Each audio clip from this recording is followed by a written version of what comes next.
Ah, you've been waiting, haven't you?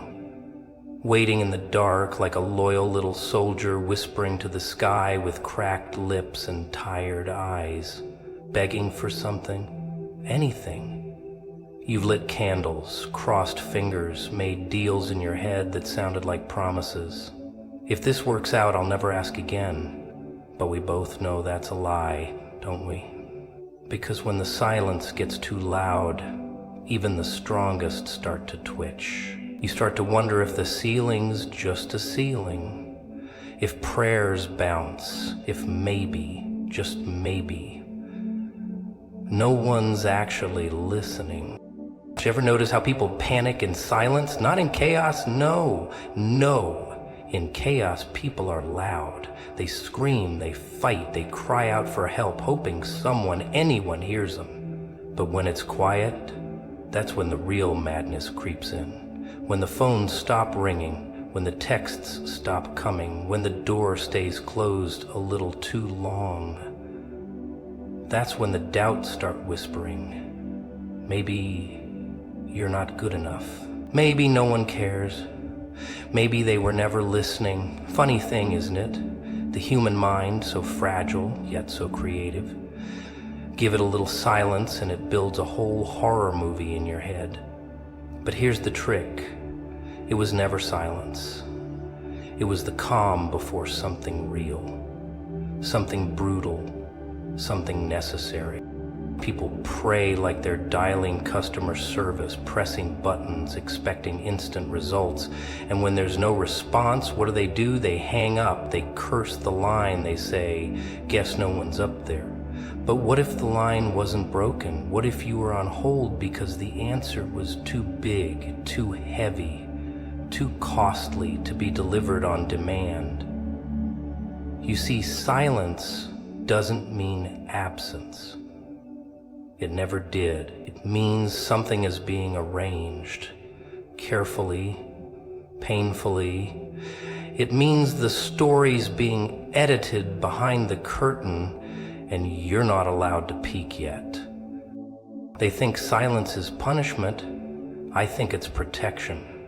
Because if you had received what you were begging for when you were begging for it, would have destroyed you. You weren't ready. You were still soft. Still believing that every smile was sincere, that every hand held was safe. You had to break a little more. Had to bleed a little longer. Not because the universe enjoys your suffering, but because you needed sharper edges. How else were you going to cut through the lies?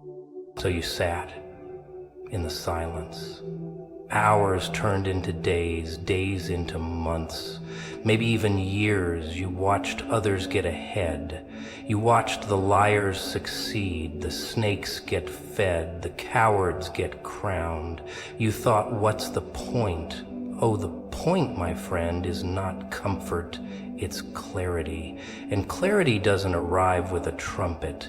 It crawls in like smoke under the door. You don't see it until it fills the room. And by then, you're either gasping for air or breathing deeper than you ever have. That's the test. That's the difference. And you were being conditioned in the silence. You were being made into something dangerous. Now look at you. You don't panic as easily anymore. You don't run at the first sign of trouble. You don't need the noise to know who you are. That's what silence did to you. It stripped you down, took the fluff, the nonsense, the sweet lies you whispered to yourself to sleep at night. And when all of that was gone, you met the real you. Not the one they liked, not the one you posted online. The one that could stare into the abyss and not blink. The one that survived nights you weren't supposed to. People underestimate the ones who walked through silence because they think scars are signs of weakness. But scars are blueprints. They tell the story of survival, of endurance, of becoming. And anyone who's walked through that kind of quiet doesn't need applause. They don't need permission. They don't even need company. They've made peace with being alone. And that makes them dangerous. Not because they want revenge, but because they've seen the game for what it really is, and they're not playing nice anymore. So next time you hear nothing, feel nothing, sense nothing, don't panic. That's not the end. That's the womb. That's where the monsters are made. That's where warriors are born. You're not being ignored. You're being built quietly, patiently, brutally, because when it's time, when it's really time, the silence will snap. And you'll step out of it not as the one who waited, but as the one who was always meant to emerge from it with fire in their eyes and ash on their hands. They taught you to wait, didn't they? Sit still, be patient, hold your tongue. They said timing is everything, that good things come to those who wait. But here's what they didn't say. Sometimes, while you're sitting there waiting, the world moves on without you. People forget you, doors close, voices fade. You blink, and everything you thought would last forever has vanished like smoke in the wind. Now, while you're gripping tightly to hope, life's out there making deals with those who aren't afraid to move in the dark. There's a moment when you realize that the waiting wasn't a test. It was a trap, a soft one, cushioned with lies, padded with just enough illusion to keep you sitting, staring at a locked door like it owes you something. And you, faithful little thing, you kept praying, kept believing, thinking the door would open because you were loyal, because you were kind, because you followed the rules. But this place, this life, doesn't operate on loyalty. It rewards madness.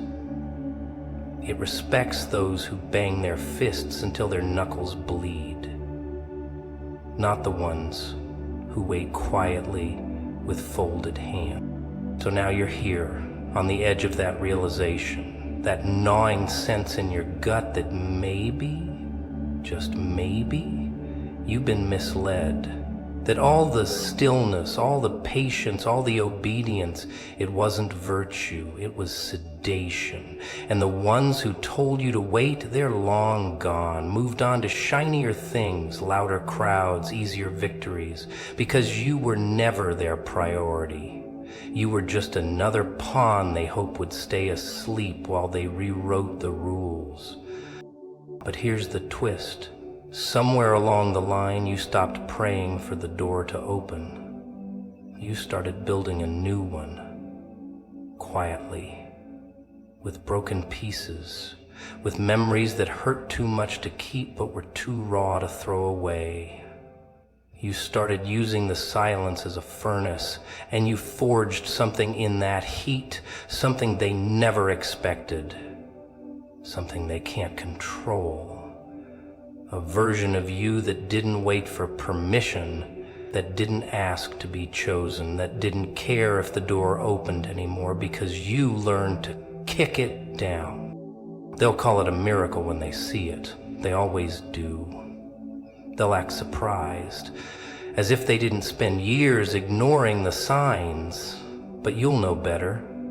You'll remember every cold morning, every lonely night, every whisper you screamed into the void, hoping someone, anyone would hear. And when no one came, you didn't crumble. You adapted. You turned the silence into steel, and now every breath you take carries the weight of that transformation. They always say, it's coming, just wait. But they never tell you what to do when it doesn't. when the thing you prayed for shows up too late or not at all. That's where most people break. That's where they shrink, but not you. You started asking different questions. You stopped looking up and started looking in. And that's when everything changed. That's when the power shifted. That's when you stopped hoping and started knowing. The fire didn't come from outside. It started in your bones, and once it lit, it never went out.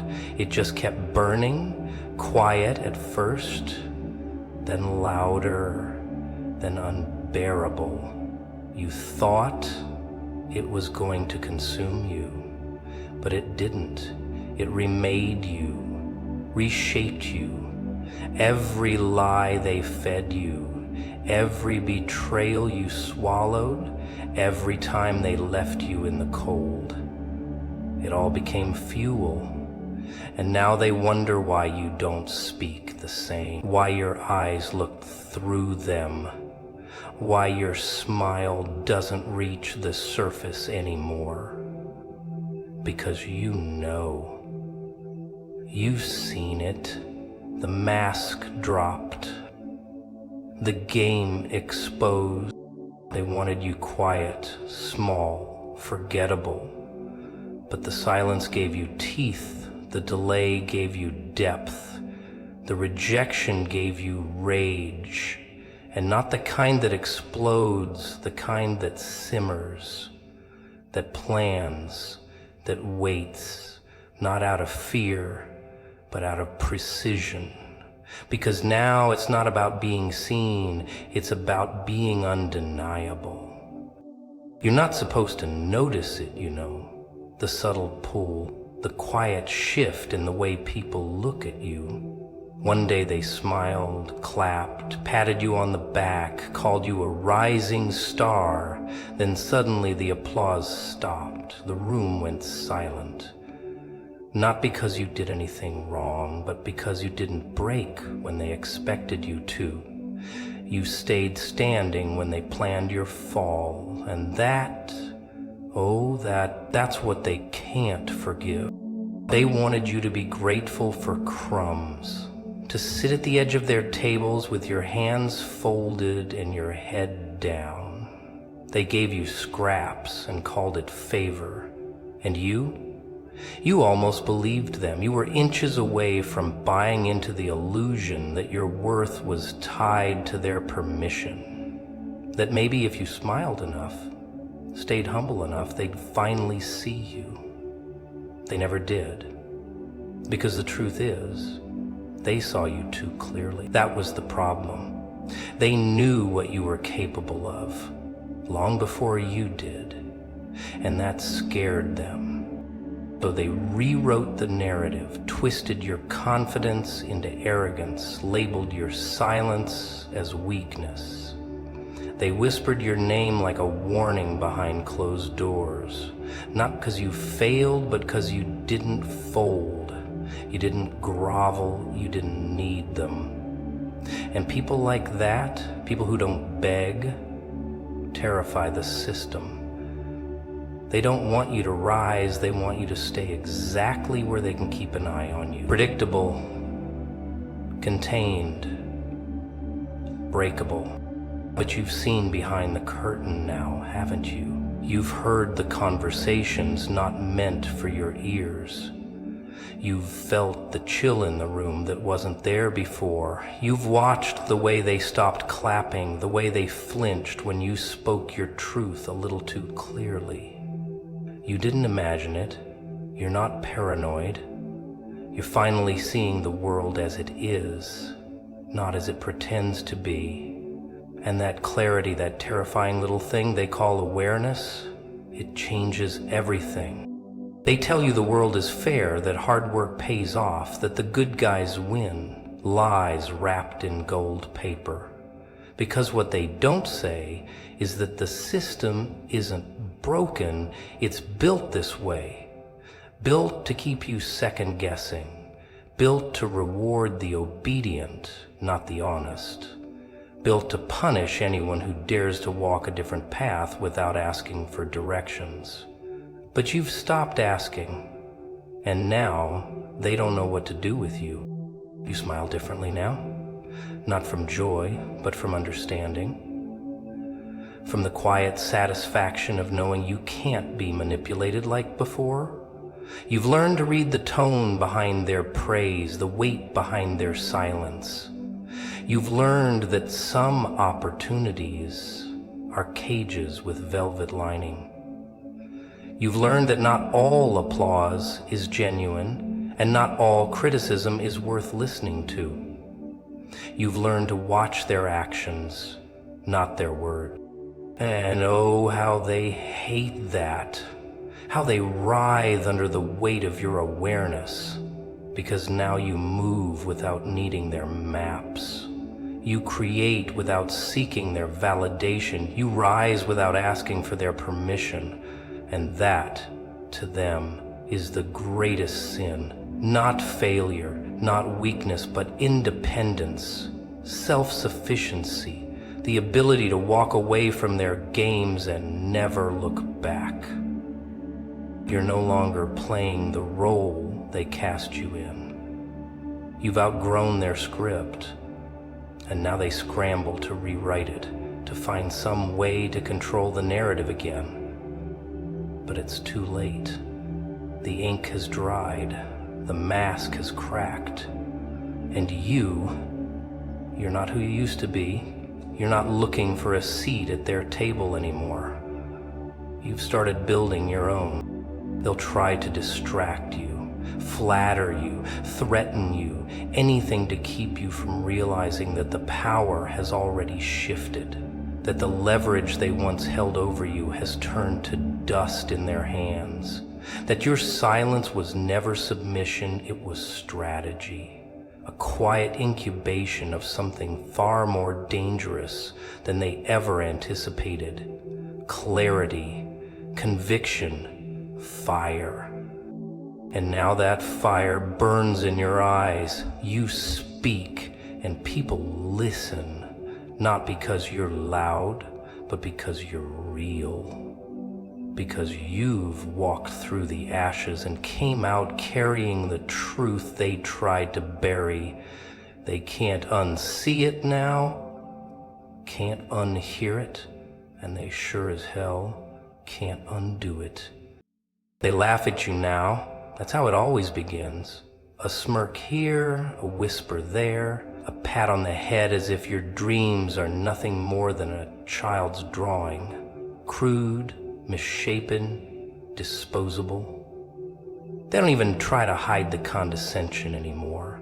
They pretend they're rooting for you while secretly hoping you trip, just so they can say, "I told you so," and you can feel it, that cold undercurrent of mockery running through their words, laced into every compliment that sounds more like a curse. But here's the thing they never expected. You're still standing, still breathing, still showing up. And that's what drives them mad. Because by now you were supposed to disappear. You were supposed to fade into the background, become one of those cautionary tales they use to scare the next dreamer.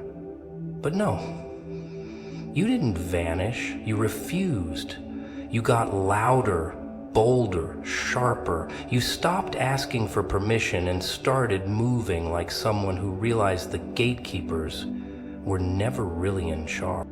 They thought you'd break when the silence got heavy, thought the absence of applause would crush your will, but silence is peaceful when you've made peace with being misunderstood. And you have. You've learned to love the isolation, learned to dance in the shadows while they waste their breath performing for each other. While they fight to be liked, you fight to be real. And there's no mask strong enough to hold back someone who's found truth in rejection. You're not chasing their approval anymore. That leash snapped a long time ago. You don't need to be invited to sit at their table when you've already figured out how to build your own. You don't smile to make them comfortable. Don't shrink to fit into rooms too small for your purpose. And now they're confused. You were supposed to beg. You were supposed to compromise. You were supposed to crumble under pressure like everyone else. But instead, you evolved. You watched them play the game, watched them cheat, backstab, lie with a smile, and you stayed quiet. Not because you didn't notice, but because you were busy studying the rules. You were learning the moves, the disguises, the illusions. And now that you understand how the game is played, you've decided not to play it at all. You're rewriting the rules in real time, and they hate you for it. Not because you're wrong, but because you're free. They measure success by applause, by numbers, by how many people clap when you walk into a room. But you've started measuring success by peace, by how often you can look in the mirror and not feel like you sold your soul to belong. That's the scariest thing of all. To them, a person who's not for sale. And now, everything you do disturbs them. Your presence is a protest. Your resilience, an insult. Every time you smile without their approval, it's a rebellion. Every time you win without playing by their rules, it's a threat. They try to pull you back in, guilt you, shame you, seduce you with empty promises. But they don't know. You've already seen behind the curtain.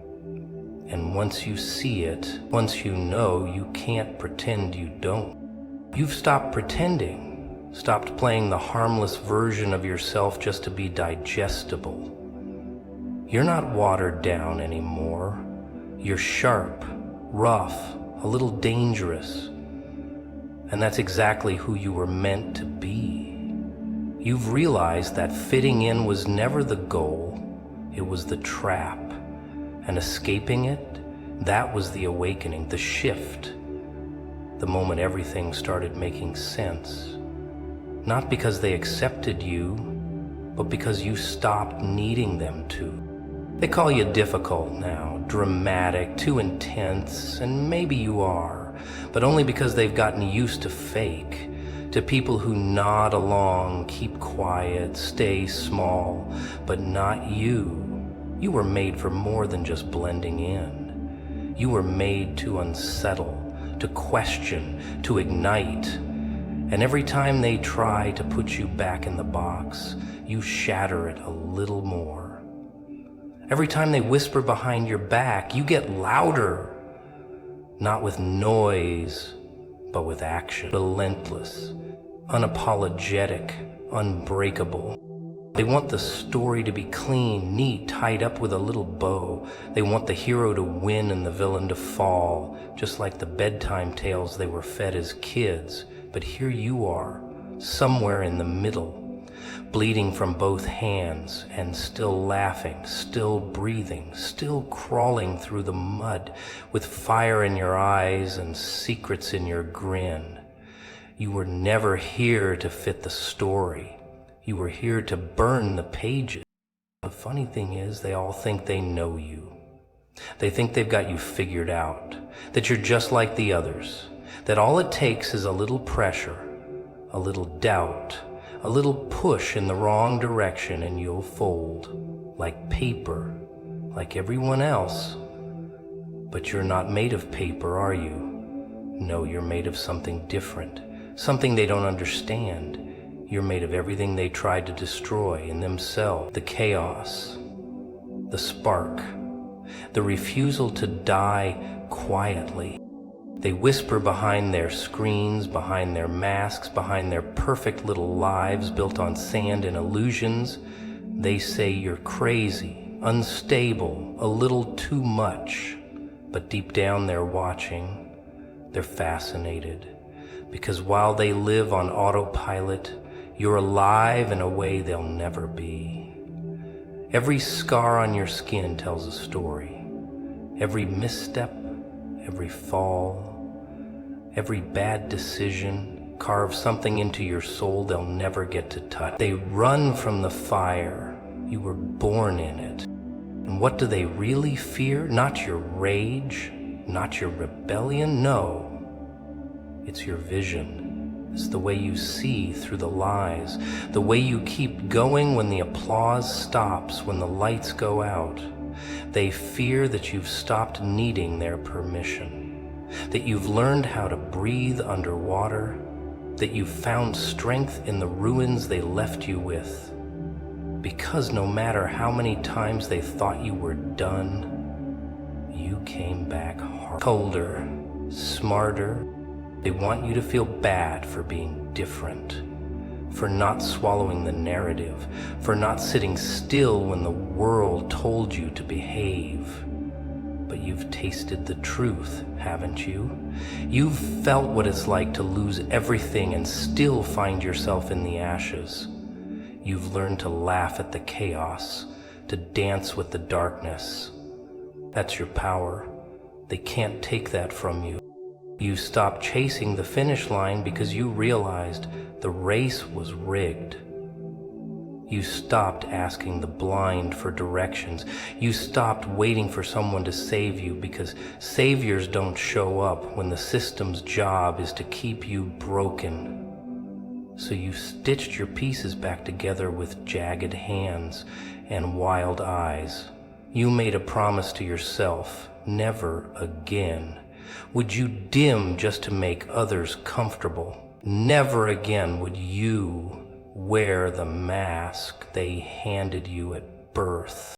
They don't know what to do with people like you, people who aren't afraid to walk alone, people who carry their pain like a weapon instead of a wound, people who don't flinch when the silence gets loud. And the louder they try to shout over you, the more they reveal just how afraid they are. Not of what you might do, but of what you already are. Proof that survival is ugly, that growth is violent, that becoming who you are meant to be requires letting go of who they told you to be. They'll call it arrogance, call it rebellion, call it madness. Let them choke on their own labels while you build something real, something unfiltered, something forged in all the hells they thought would break you. Because the truth is, they can't handle someone who no longer wants to be saved, someone who doesn't bow, doesn't blink, doesn't ask. You didn't come this far to be polite. You didn't crawl out of the pit just to sit still and smile for the... You came to wake the dead. And somewhere deep down, they know it. That's why they try so hard to silence you. That's why they flood your mind with doubt, feed your fears, dress up their cowardice as advice. Because if you ever really rise, fully, unapologetically, they'll be forced to face the mirror. And most of them aren't ready for that. They're not ready to admit that what you become is everything they were too scared to be. So they'll watch and whisper and wait, but you won't wait with them. You never did.